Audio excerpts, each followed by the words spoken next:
Ladies and gentlemen, welcome to the program Revisons Ensemble. I am Alabwe Adodo, that's my name, and my phone number is on the board. If you want to reach me, to call me for any question, you can easily dial that number. As you know, we are here to learn English. We are going to revise some grammar and vocabulary aspects that will help our candidates to pass the examination with flying colors. So let's be tuned for the program. Today's program is basically split in two aspects. We are going to deal with the vocabulary aspect and then the linguistic competence aspect. As you can notice it, this lesson is meant for students of Premiere and Terminal. I mean, candidate of Bac 1 and Bac 2. So please be tuned and you will not regret. Thank you. We are not going to waste time. Let's quickly ask our technician to let us know what we are going to learn about today. So let's watch.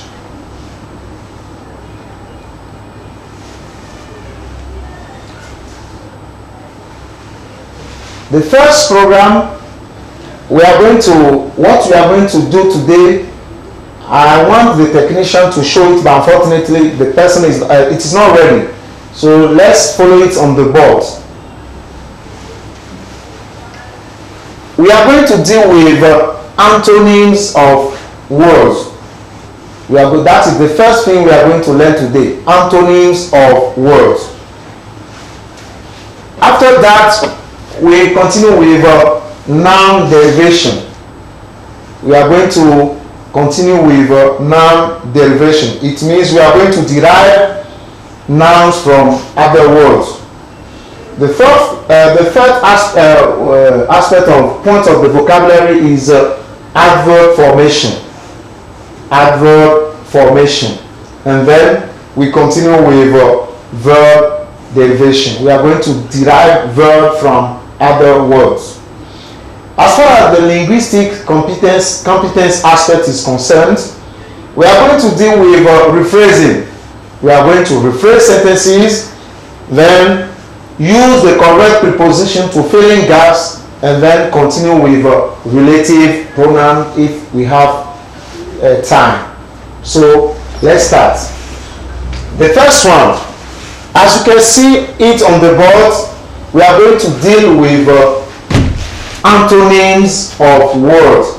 What do we mean by antonyms?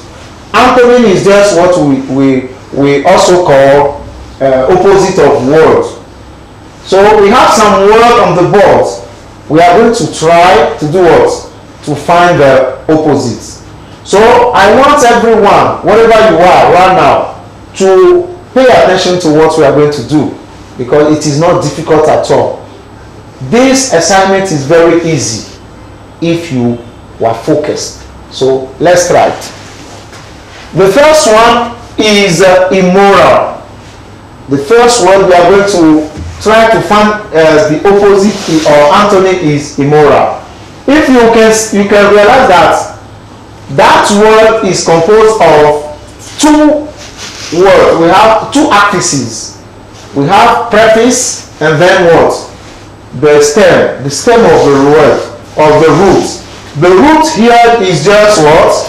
Moral, and the preface is immoral. So when we are asked to find the opposite of this word, we just need to write the opposite, which is moral. So when we say something is immoral, it means it is not moral. That is the antonym of moral. The second one is illegal. Illegal is the same thing we are going to do here. You can notice that we have ill and then legal.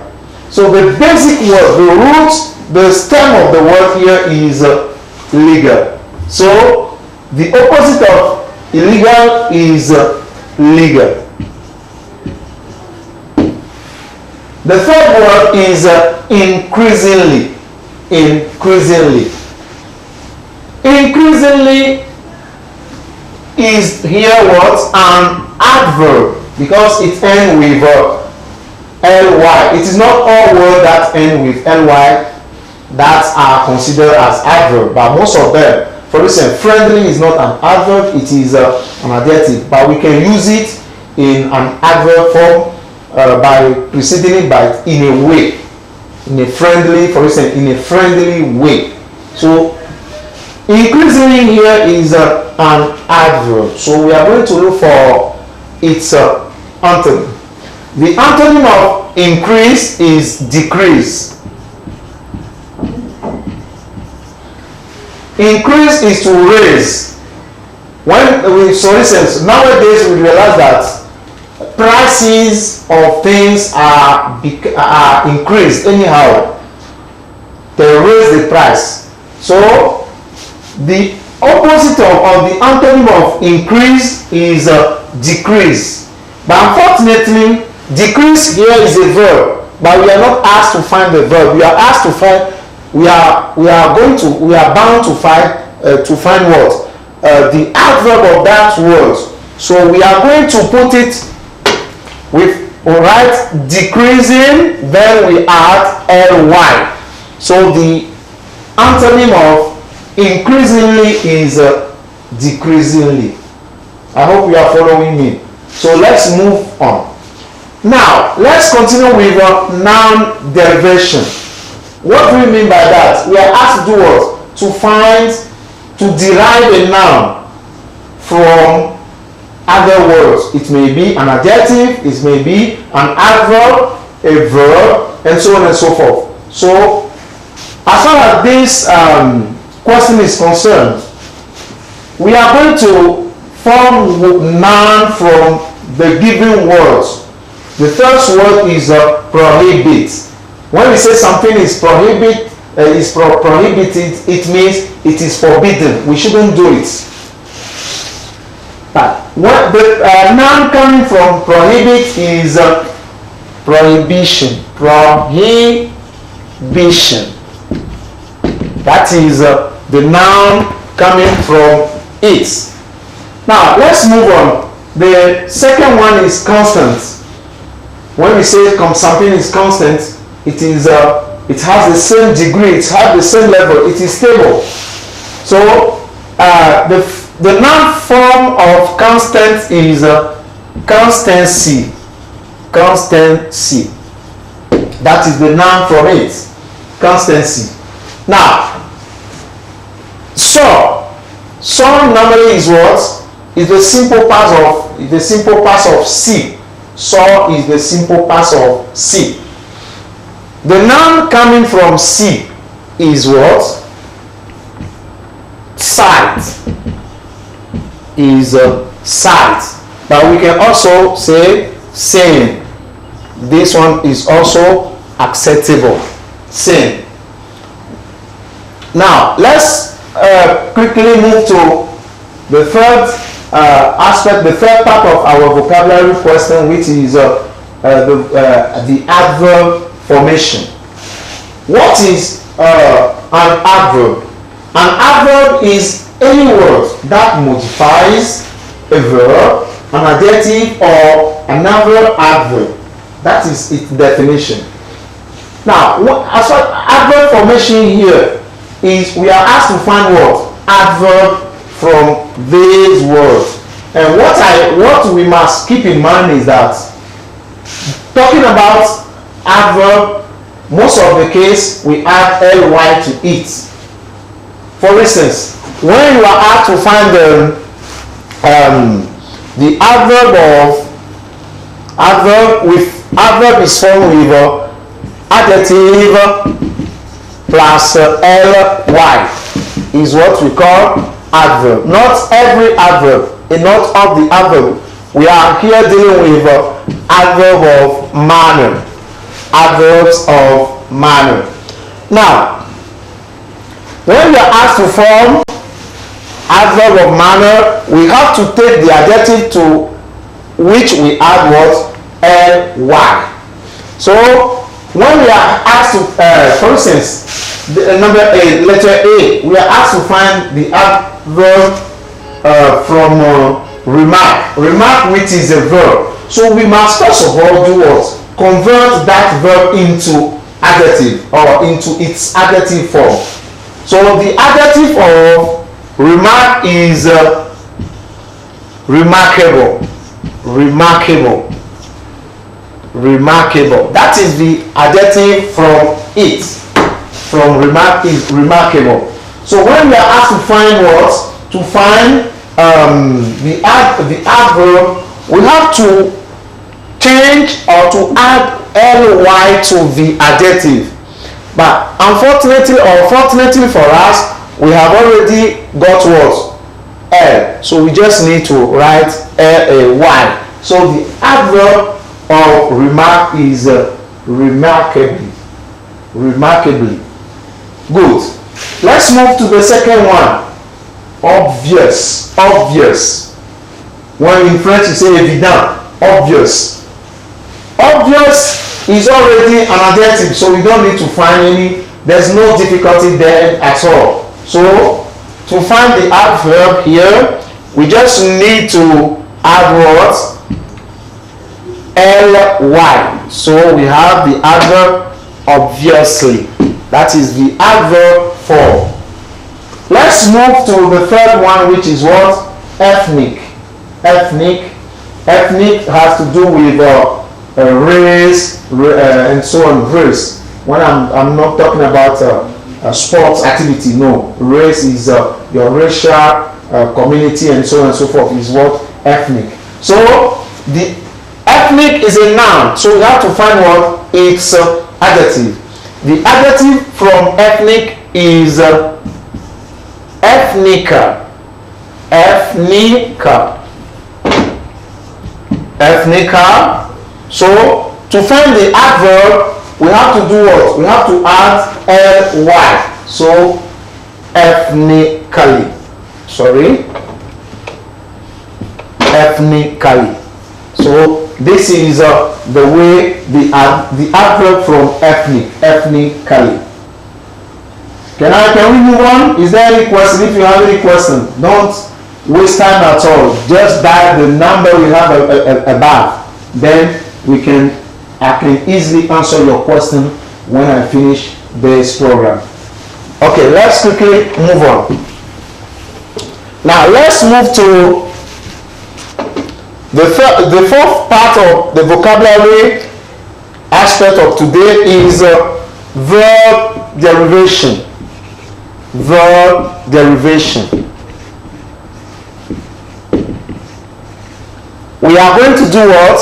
We are asked to derive verb from some words. The first word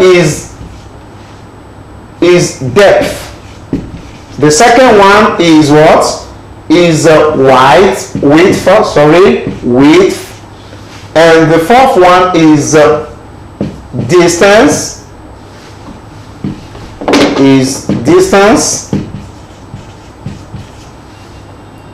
And the last one, the last but not least, is black.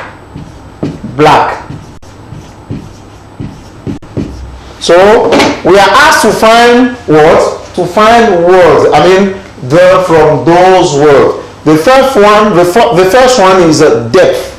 Depth is a noun. So we are asked to find what? To find the verb from it. The adjective coming from depth is deep. So when we are asked to find the verb from it, we add en. So deepen. The noun coming from the verb coming from depth is deepen. Let's move on. The second word is width. The adjective coming from width is wide. Something is wide. When we say it is wide, it is very large. It's very large. So the verb coming from wide is widen. To widen, for instance, we are asked to widen this room. We are asked to enlarge the room. Now, the third word is distance. Distance is as a noun, is used as a noun and as a verb at the same at the same time. So how do you call it? The verb from distance is also distance. No change. No change. It's the same thing. It is both. It is the part of speech of distance is both a verb and a noun. Let's move to the last but not the least is black. Black. Black is what? It is an adjective of color. So when we are asked to find the verb from it, we just need to add en. So we say blacken, blacken. So the verb coming from black is blacken. Is that clear? All right. Let's now move to the rephrasing, the linguistic competence aspects. The first thing we are going to deal with is how to rephrase sentences. How to rephrase sentences. What do we mean by rephrasing? Rephrase a sentence is to rewrite that sentence without changing the meaning, the initial meaning of it. That's just the definition I can give you. And I hope you are accustomed to be doing it in your various schools and classes. So it's just what a tradition for us to do that. Now, the first sentence to rephrase this afternoon or this evening is this. Number 1A, rephrasing. Rephrasing. 1A has to do with this. They think that he owns dangerous weapon. Dangerous weapon.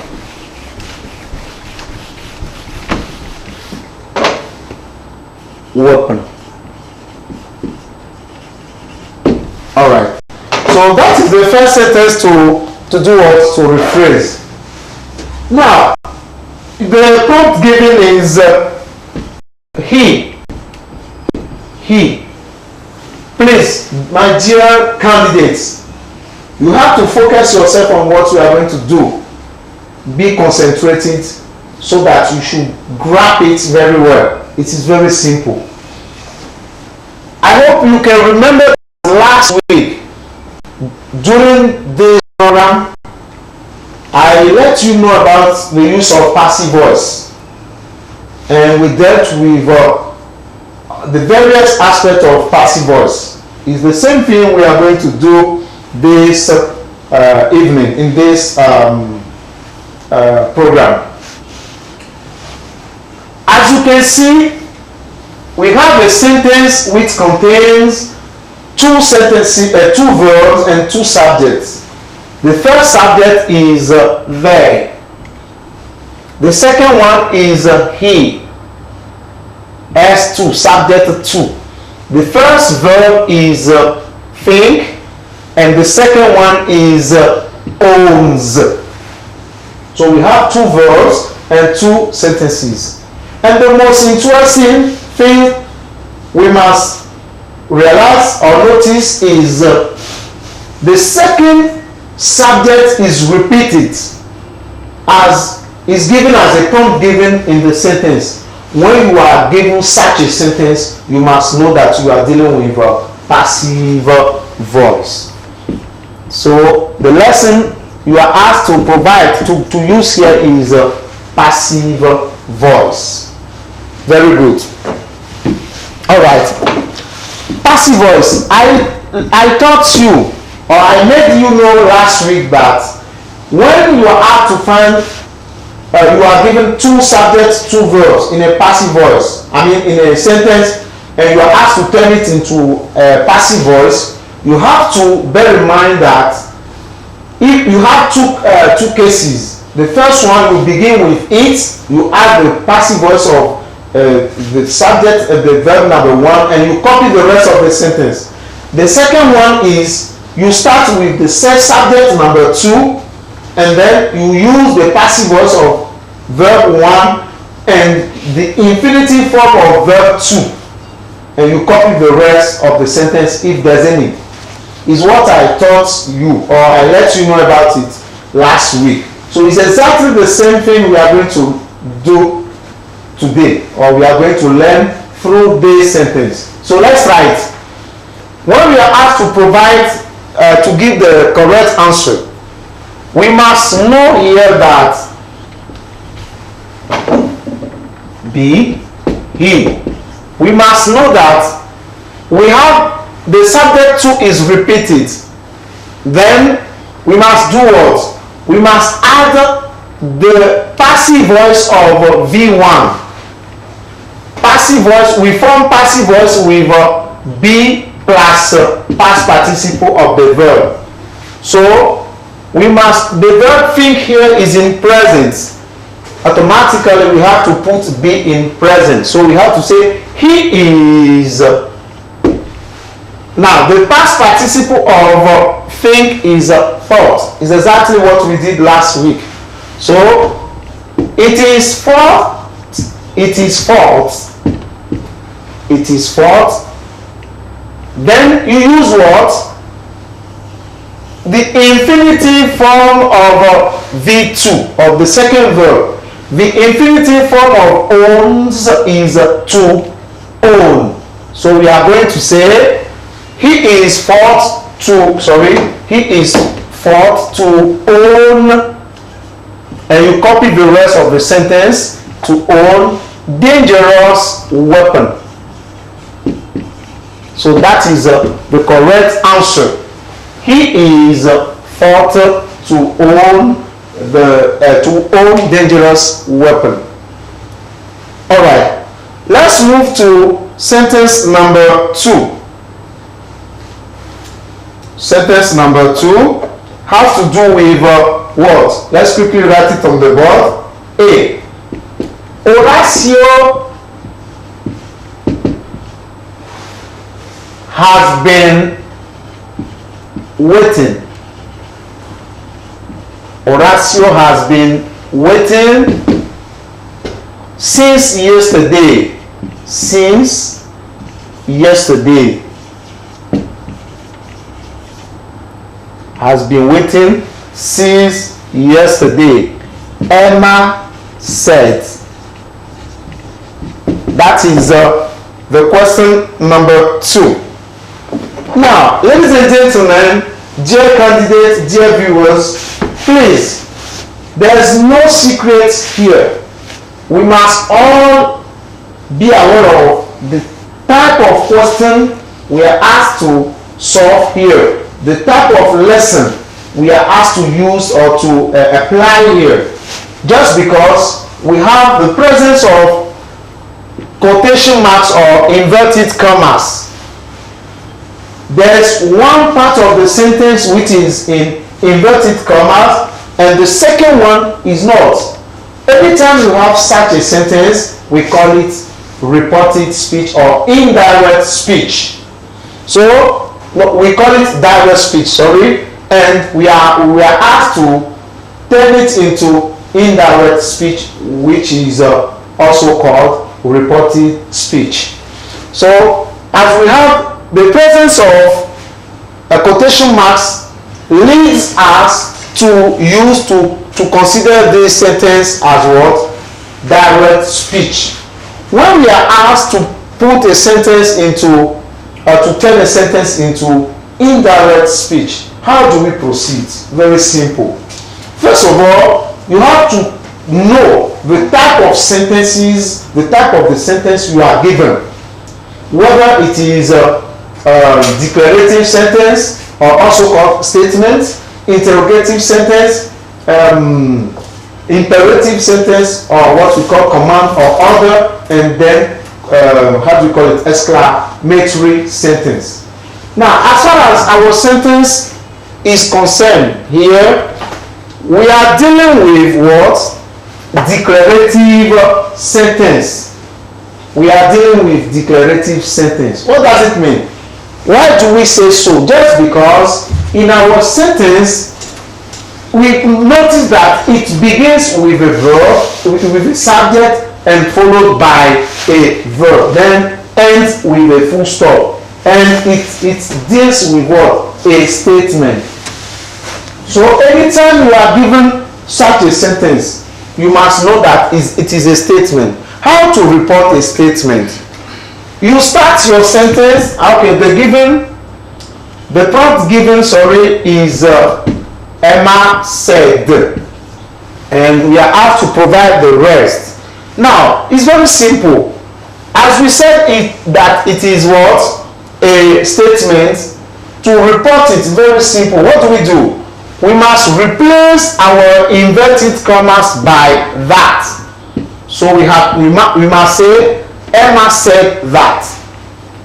Alright? Now, Horatio, and we continue. Horatio, we cannot change Horatio because it is not an adverb, it is not a pronoun, it is just a noun.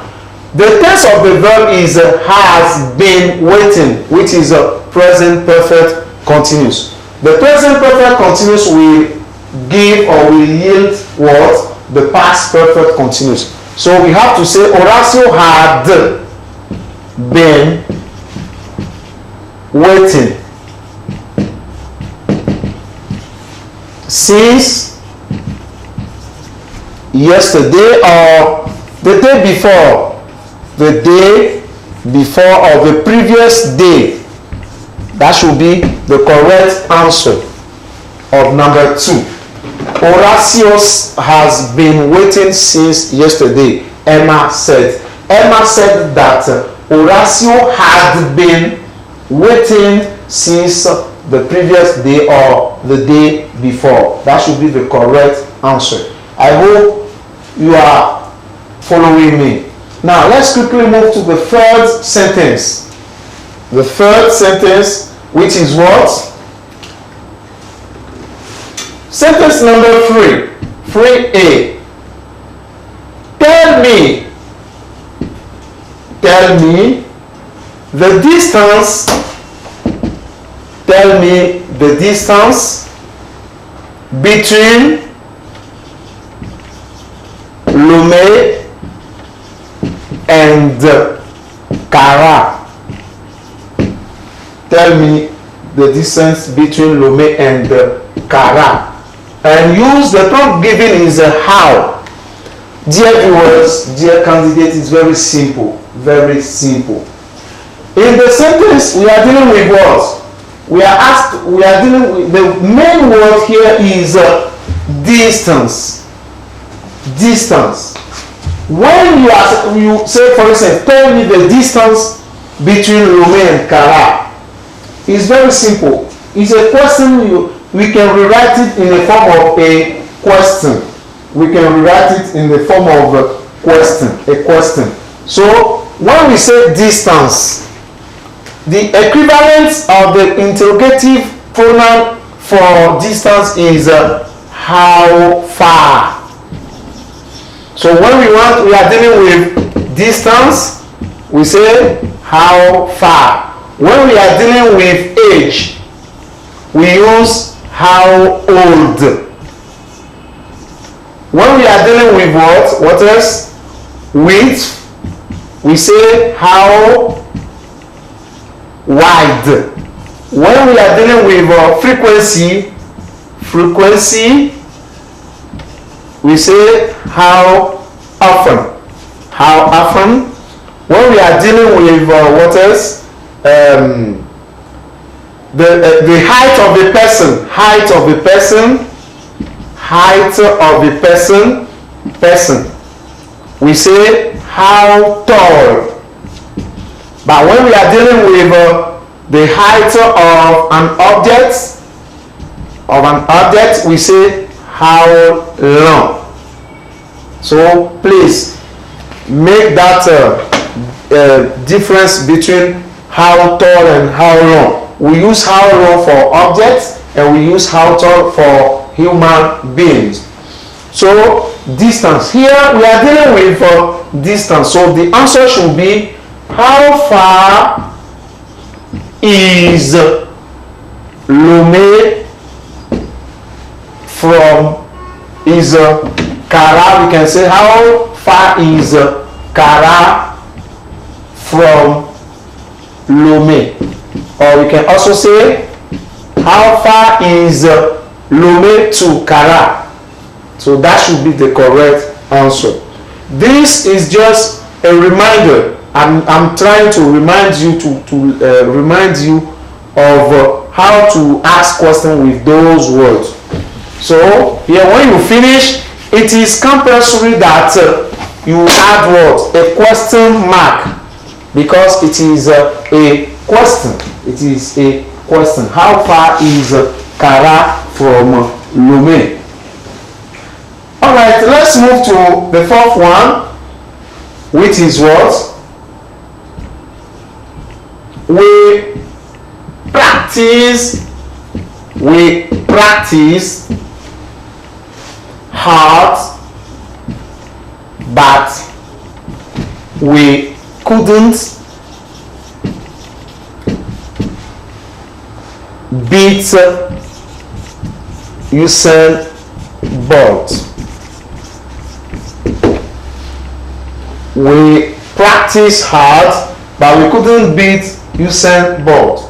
So we are asked to use however to form to rewrite the sentence, to rephrase this sentence. Ladies and gentlemen, this sentence is one of the easiest. It's very simple.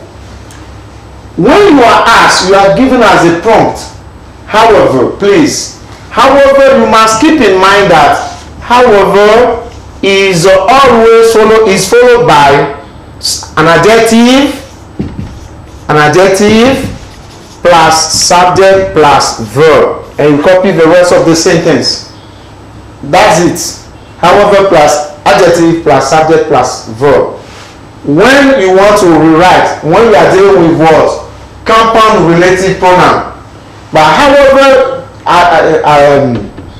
at the beginning of the sentence may also mean what? It may also express a contrast and opposition, but we are not in that case here. However, here, when we use it in this way, we must follow it by an adjective. So, is there any adjective in the sentence? Yes, of course. The adjective we have here is hard. Is hard. When we say something is hard, is difficult, is rough. So we must say the correct answer should be however hard we practice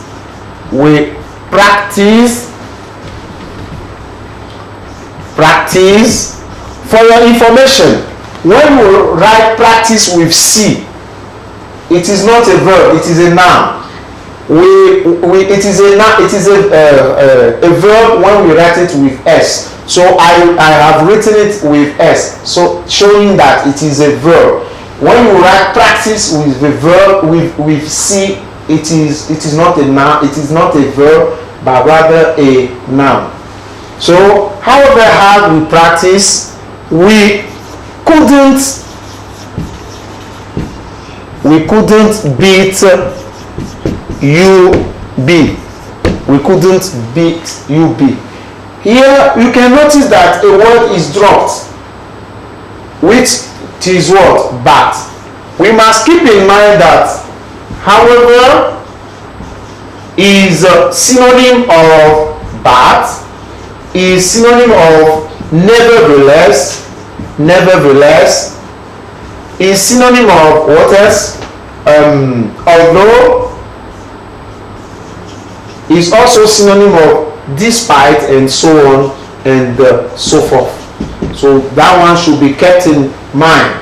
It's just for your information. So that should be the correct answer. We practice hard, but we couldn't beat Usain Bolt. However hard we practice, we couldn't beat using but. Now let's quickly move to another part of, aspect of our today's program. We are going to deal with prepositional words or prepositional verbs or prepositional adjectives. It means there are words that are followed by adjectives. Anytime you have, for instance, let me write it on the board. She, number one, she is not afraid. She is not afraid. These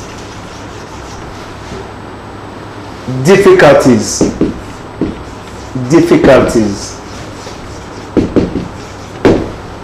Number two, you are asked to use what? The correct preposition. The correct preposition to fill in the gaps. Number two, I'm satisfied.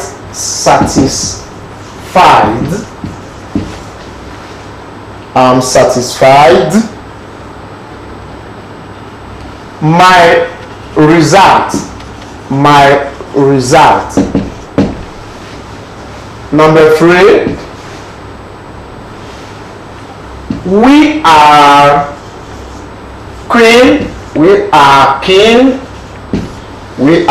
keen. Reading. We are keen reading. Number four, he is addicted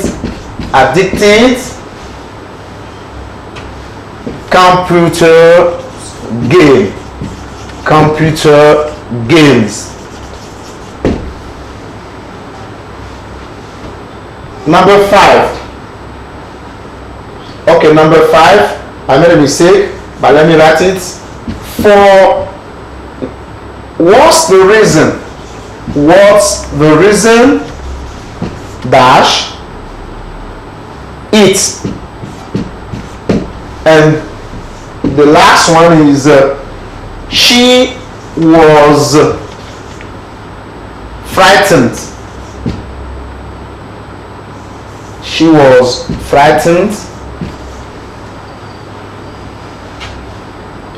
Him. So these are the 6 sentences we are asked to do what? To fill in or to provide the what? To provide them with prepositions or to fill in the gaps with prepositions. So what we must keep in mind here, there are some words, mainly adjectives or verbs, that are always followed by what? Specific prepositions. No matter where, no matter how they are used, they must be followed by specific preposition. Is exactly what we are going to try to do here. She is not afraid.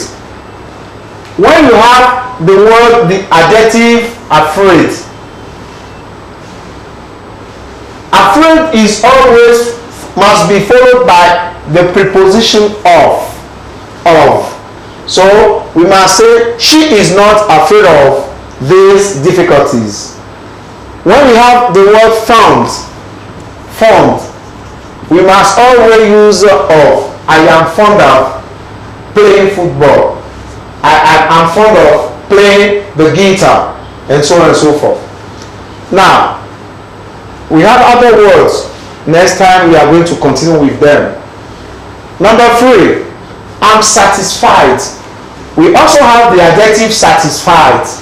The adjective satisfied must be followed by the preposition with. So we must say, I'm satisfied with my result. I'm satisfied with my result. I hope you are with me. Let's quickly move to number 3. Number 3 is what? We are keen reading. It means we are fond of reading. We like reading. So the adjective that must follow, the preposition that must follow the adjective keen is on. So we say we are keen on reading. It means we like reading. We are fond of reading. We are interested in reading.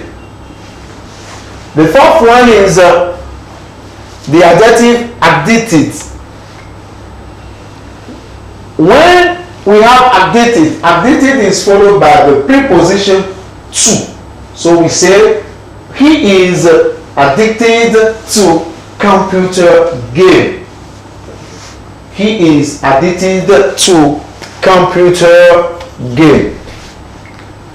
Now, the fourth one is what's the reason?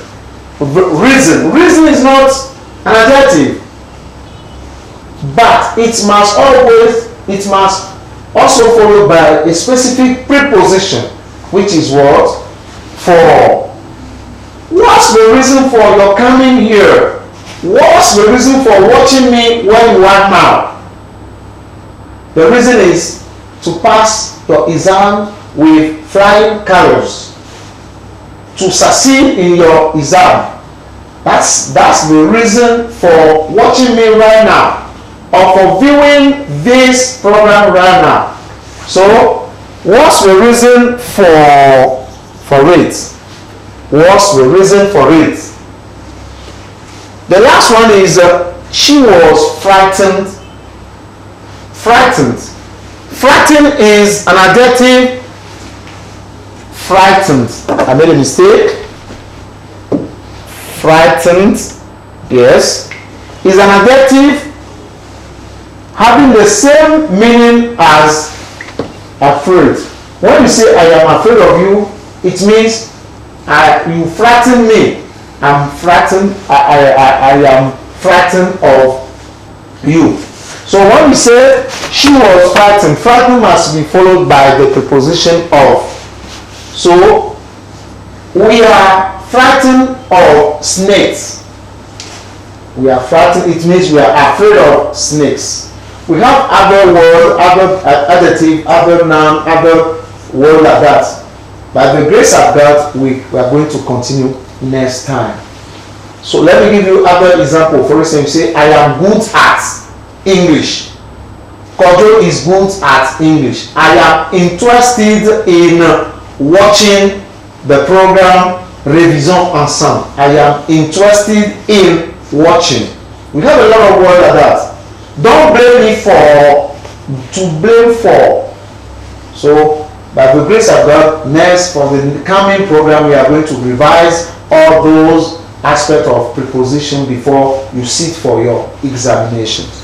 So let's quickly move to the last but not the least, of our program.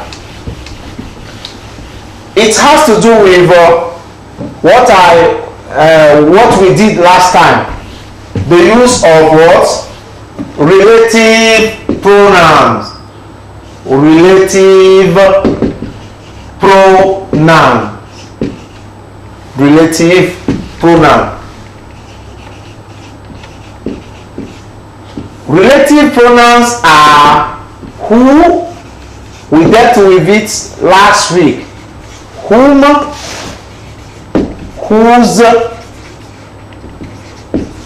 which, and that. Sometimes we consider where words as also relative pronouns, but we call them relative adverbs. Now, what we are asked to do here is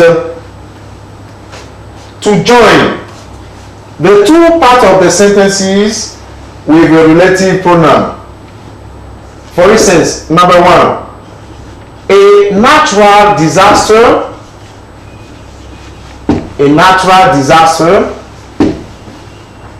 struck the USA in 1990. It was the greatest It was the greatest ever. It was the greatest ever. It was the greatest ever. That's number one. Number two, some athletes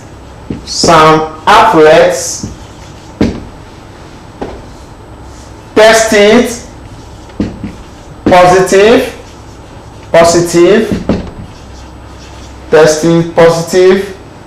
in the Olympic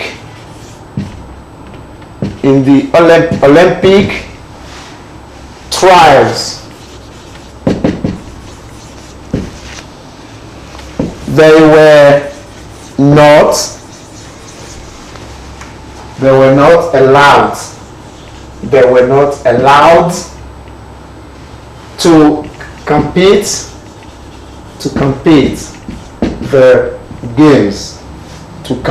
in the game. That is number two. Number three, we have to answer calls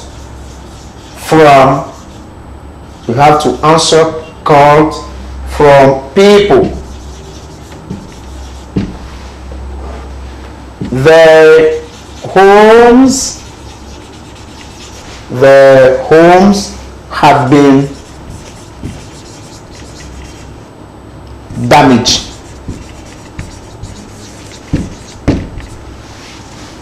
The last one is 4. Free God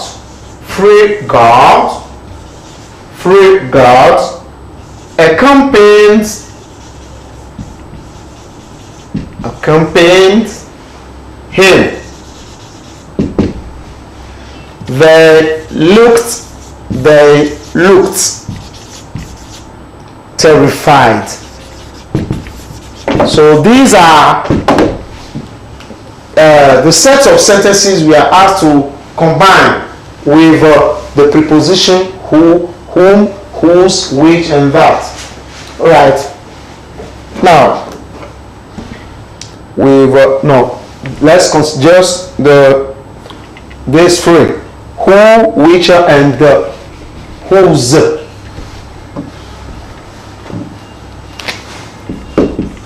Number one, a natural disaster struck the USA in 1990. It was the greatest ever. When we are asked to do what? To combine it. First of all, what are we talking about in the sentence? We are talking about what? A natural disaster. So, a natural disaster is the subject of the sentence. Now, you go to the sentence number 1. What are we talking about here in the sentence number 2? In the sentence number 2, we are talking about, we are talking about the same natural disaster, and by using what? It. So it here, it's also the subject standing for natural disaster. Last time I let you know that anytime you have a noun, a common noun of object and animal, do not use who, do not use whom, do not use whose, just use which, or sometimes that. So our sentence, our answer should be what? Our sentence should be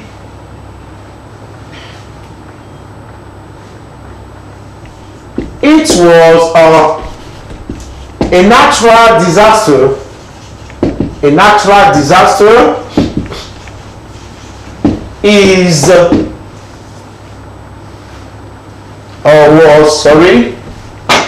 was the let's start with it. Sorry. It was the greatest what? Natural disaster which, or we can also say that, which or that struck the USA in 1990.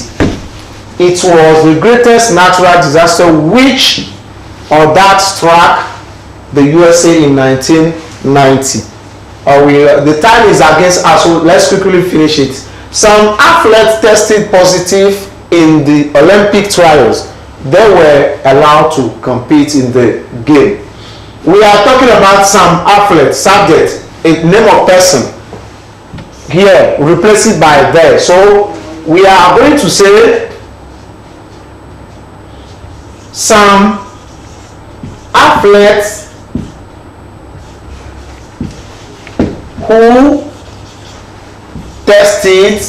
who were tested positive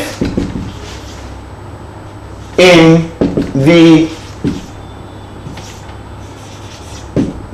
Olympic trials were not allowed to compete. Let's continue like that.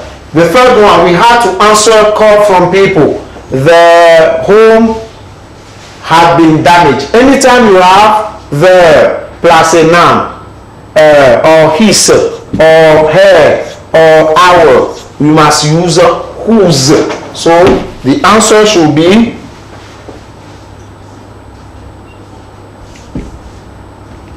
we had to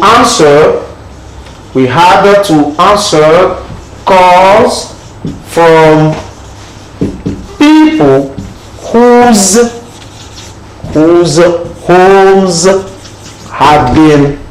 whose homes have been damaged. The three guards accompanied him. They locked him. They looked terrified. Three guards accompanied three guards. That is the last one. Three guards who accompanied him looked terrified. Who accompanied, because we have three guards, subject again here. So that's it. Ladies and gentlemen, we are at the end of this wonderful program. I hope you have learned from it. The time is against us, so let's pray that next time we should continue with what we are doing. Do not forget, the examination is around the corner. So continue learning, and let's say have a wonderful evening, and let's keep in touch. Goodbye.